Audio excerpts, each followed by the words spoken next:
Hey everybody, it's Ken and welcome back to my channel where I talk about what it's like to get back on a bike after 32 years away. In my last episode, I asked for your help about how to get my cruise control back operating. And if you remember, I took a ride to Myrtle Beach, about 600 miles away, and I lost my twist grip sensor, which was replaced at Myrtle Beach Harley-Davidson. And shortly after that, I lost my cruise control. And it kept tying back to the brake lights, but every time I tried my brake lights, they seemed to work. My brake lights were activated by my hand grip and my foot pedal. And when I did the diagnostics on the cruise control, I got green lights for the clutch, the brake, the foot brake, the throttle rollback, and the actual activation button.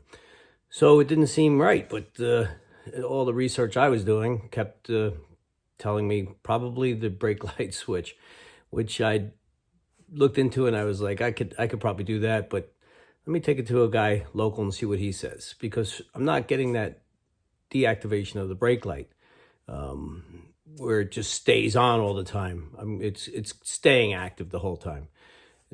In my garage, every time I test it, it works properly. So I take it to the local mechanic where I get my work done, and he gets it to actually stick on. My brake light sticks on. I don't know how he did it. I don't know how he duplicated it, but it's usually the opposite way. Usually at your house, the problem keeps happening and you take it to a mechanic and they can't duplicate the problem. They think you're crazy. I got lucky this time. I couldn't duplicate the problem. I took it to the mechanic. He did it and diagnosed it immediately, and it was this silly brake light switch, which was a quick repair for him. Simple decision for me. Just go ahead and do it.